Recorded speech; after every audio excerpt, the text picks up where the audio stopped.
1973년 이전에는 동성애는 정신질환이다 라고 이야기를 할 수도 있었고, 만약에 상담으로 내 동성애를 좀 치료해주세요 이렇게 나를 찾아오면 나는 그거를 치료할 수가 있었어요.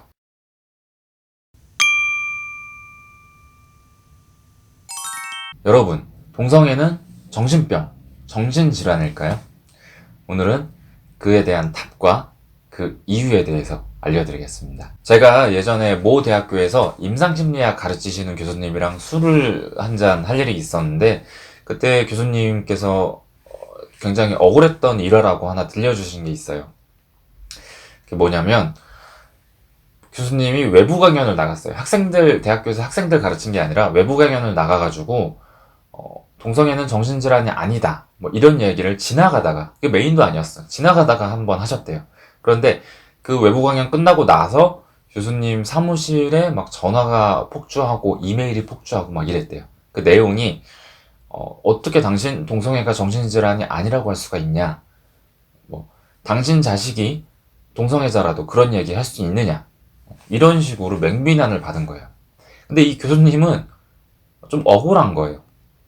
왜냐면은 설령 이 교수님이 마음속으로 개인적으로 어떤 신념이나 그런 거에 의해서 동성애는 좀 이상하다, 동성애는 조금 정신질환의 맛이 있다 이렇게 생각을 하더라도 심리학과 교수의 신분으로서 동성애는 정신질환이다 라고 이야기를 할 수가 없어요. 그런데 사실 1973년 이전에는 동성애는 정신질환이다 라고 이야기를 할 수도 있었고, 만약에 상담으로 내 동성애를 좀 치료해주세요 이렇게 나를 찾아오면 나는 그거를 치료할 수가 있었어요.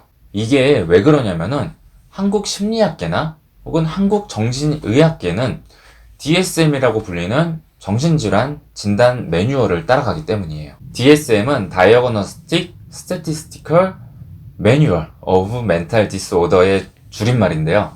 이걸 한국말로 하면은 정신질환의 통계적, 진단적 매뉴얼 이렇게 되죠.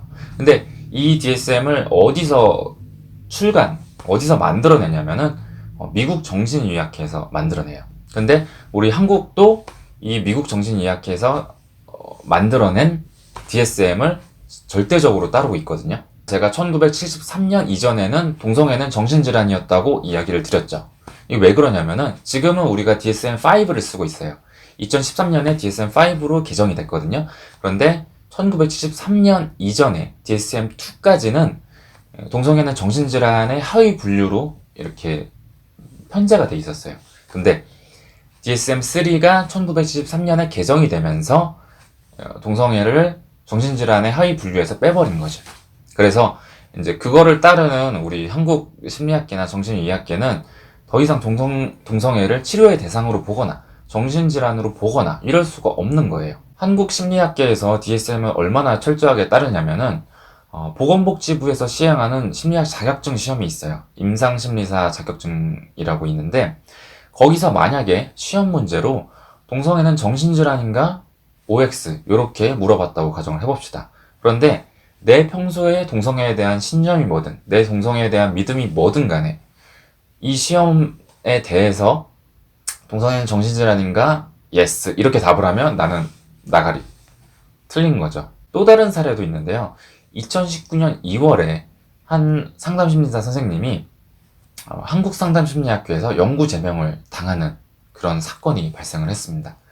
한국상담심리학회는 말 그대로 한국에서 상담심리학을 대표하는 그런 인재들이 모인 학회거든요. 그런데 거기서 제명을 당했다는 거는, 영구 제명을 당했다는 거는 굉장히 이제 한국에서 상담심리사로서 크리티컬한 그런 일이죠. 이 상담사 선생님이 왜 제명을 당했냐면은 본인의 치료 프로그램을 소개를 할 때 나는 동성애도 치료할 수 있다 이렇게 홍보를 한 거예요. 그렇게 되면은 사실 한국 상담심리학회는 DSM을 따르고 있죠. DSM은 동성애는 치료 대상이 아니다, 정신질환이 아니기 때문에 치료 대상이 아니라고 보고 있는데, 이 선생님은 DSM에 반하는 행동을 한 거죠. 그래서 한국상담심리학에서는 이 선생님한테 안녕히 계세요, 안녕히 계세요 이제 작별을 구하게 된 거죠. 자, 여러분, 이제 DSM이라는 정신질환 진단 매뉴얼이 한국의 심리학계에서 얼마나 큰 영향력을 끼치고 있는지 알게 되셨죠? 그렇기 때문에 혹시나 심리학계나 혹은 정신의학계에서 일을 하고 계신 선생님이 동성애는 정신질환이 아니다 이렇게 말씀을 하셔도 그냥 그러려니 하고 넘기세요. 그럴 수밖에 없거든. 그러면 오늘도 여러분 재밌는 심리학 정보 얻어가시길 바라면서 저는 또 다음 시간에 뵙겠습니다. 그럼 다음 시간에 봐요. 안녕!